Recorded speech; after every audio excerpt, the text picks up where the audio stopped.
Va ora in onda Liberamente, variazioni e scorribande con Giovanni Sallusti. Eccomi qua.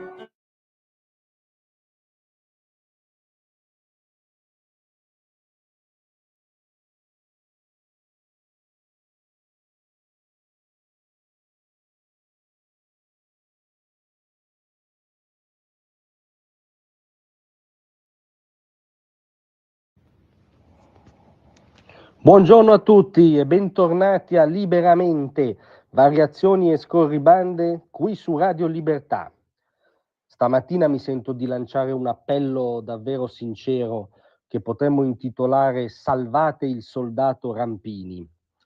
Parlo di Federico Rampini, appunto, editorialista e inviato del Corriere della Sera dagli Stati Uniti, sicuramente uno dei maggiori conoscitori di America del panorama giornalistico intellettuale italiano, nel senso che Federico Rampini non solo conosce l'America sul campo, non solo l'ha vissuta, l'ha bazzicata, l'ha frequentata in tutte le sue mille sfumature e contraddizioni, ma padroneggia anche le categorie intellettuali per interpretarla, padroneggia la storia americana, padroneggia la storia politica americana, conosce la diversità antropologica americana e quindi è uno dei maggiori raccontatori contemporanei di America. Cosa ha combinato Federico Rampini? Beh, in questi giorni è oggetto di un bombardamento social. L'economista Riccardo Puglisi su X ha parlato di una vera e propria fatua contro di lui e non va lontano dal vero. Perché? Perché si è permesso di non partecipare al processo di beatificazione collettiva in corso per Kamala Harris. Anzi, ha fatto delle annotazioni critiche non banali, è andato come al solito al di là del copia e incolla del giornalista collettivo o dell'inviato collettivo, che peggio mi sento. Sì, perché Federico Rampini, che ha una storia chiaramente di sinistra, che ha dichiarato più volte di non aver votato Donald Trump, si è anche però sempre rifiutato di buttare il cervello all'ammasso woke. Ha sempre voluto pensare fuori dal conformismo politicamente corretto, che anzi ha fatto oggetto anche di indagini e di critica in articoli e libri, quindi insomma è uno che ha il vizio di pensare con la sua testa. E per questo è veramente in questi giorni in testa alle tendenze social, perché è attaccato. C'è chi dice che si faccia passare per giornalismo eppure di qualità la propaganda politica più greve è una delle tante tragedie della nostra informazione sugli Stati Uniti. Questo era il professore Mario Del Pero, di storia internazionale all'Istituto francese di Sciences Po. Poi ci sono gli odiatori social diffusi, il Rampini, il giornalista più sopravvalutato di sempre, c'è chi lancia petizioni addirittura per il suo licenziamento dal Corriere, chi dice beh, a questo punto il Corriere deve indossare Donald Trump, perché insomma ospitando un articolo diciamo eccentrico rispetto al mainstream e di fianco a 9 che sono copia e incolla in serie di elogi a Kamala Harris, è diventato un organo trampiano, capite? C'è chi dice vergognoso Rampini, che se la prende con la critica race theory, che è sostanzialmente una delle facce del woke, è quella paranoia intellettuale che vuole interpretare tutta la storia occidentale umana come con la chiave della discriminazione delle minoranze. Questo era Nicola Melloni, giornalista di Micromega. Per cui insomma Rampino è un bieco reazionario e via di seguito, insomma, è all'indice dei buoni oggi Rampini. Ma cosa ha detto Rampini di così grave? Rampini ha detto dal nostro punto di vista delle cose assolutamente interessanti, non solo ricevibili ma feconde.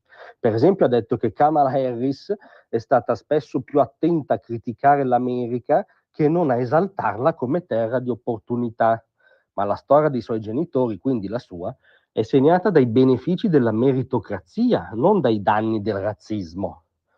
Cioè dice la storia di Kamala, della famiglia di Kamala, contraddice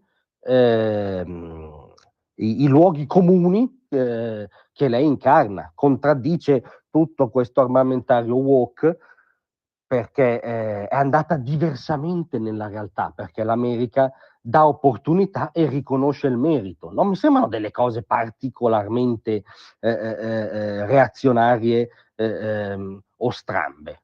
Ha poi detto un'altra cosa che a me sembra ovvia, cioè ha detto occhio a Kamala, perché George Soros, miliardi e pop star non bastano per vincere le elezioni.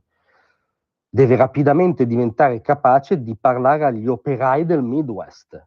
E certo che peraltro appunto molti degli stati ballerini sono nel Midwest, ma c'è una questione appunto antropologica, sociale, cioè Kamala, se vuole avere una speranza contro Trump, deve uscire dalla bolla diciamo kamalista di questi giorni e parlare anche agli operai del Midwest. Questo mi sembra addirittura un consiglio interessato di Rampini, niente da fare, tempesta di attacchi social.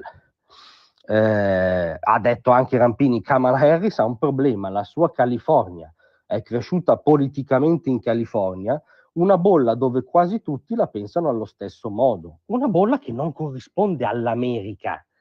No, l'errore di prospettiva di sovrapporre l'intera America alla California è un classico errore dell'elite Dem che ha spesso partorito sconfitte elettorali. Quindi Rampini fa delle analisi, se volete dà anche dei consigli dal punto di vista della campagna della Harris, non dice cose strane, non dice cose razziste, non dice cose gravi, eppure è all'indice social in questi giorni, è all'indice perché non sta partecipando alla santificazione appunto di Santa Kamala Harris, la nuova madrina del politicamente corretto. Fino a 2 giorni fa una vicepresidente che oscillava tra l'irrilevante e il dannoso, adesso improvvisamente un incrocio tra Margaret Thatcher e Angela Merkel, ce la stanno vendendo come colei che apre le magnifiche sorti e progressive.